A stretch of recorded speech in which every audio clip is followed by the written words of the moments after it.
Viva ATM, viva! Peace in our land. Peace in our lifetime. Our manifesto that we are unpacking today, it is not promises. We are unpacking what we are committing ourselves to do as a party. This campaign was started in 1998. It is 20 years later now, and the gender-based violence instead of decreasing, it is increasing. We can't live in a society whereby the taking of human life is a normality. We don't want economic growth for the sake of economic growth. We want economic growth that translates to jobs being created. You cannot go and invest in Sentin, whereas kuko ikobo edinga investment. We need to prioritize Ilali, because that is where the majority of the people need assistance from the government. People must find economic opportunities where they are. There should be nothing called a grant in the country, because Abantu can make income for themselves. We do not want a culture of dependency. We want a culture whereby people are dependent on themselves instead of being dependent on the government. Uko amampondomise anganankosi.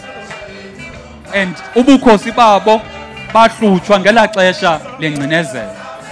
Asikwazi uba nabantu abangenayo inkosi babe bezazi ukuba banenkosi.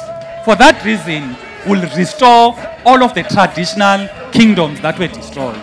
It puzzles me, servants, that in our country there will be schools whereby they're going to roll out the teaching of Mandarin as a language. Mandarin is that language from China.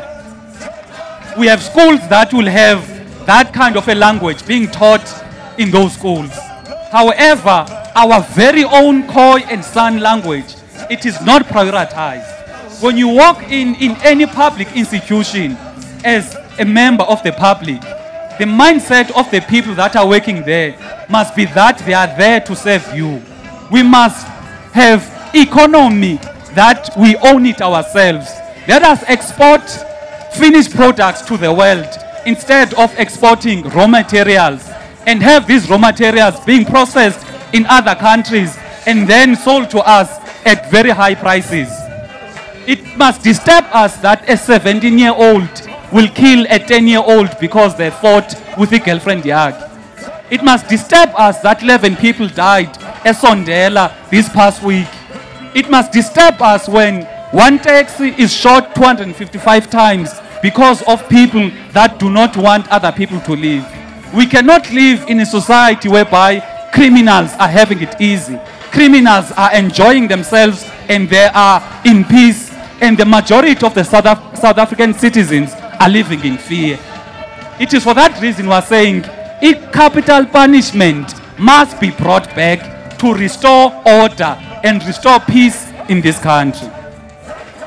Ukuba sayisebenzele ATM, come 2019 sizowina.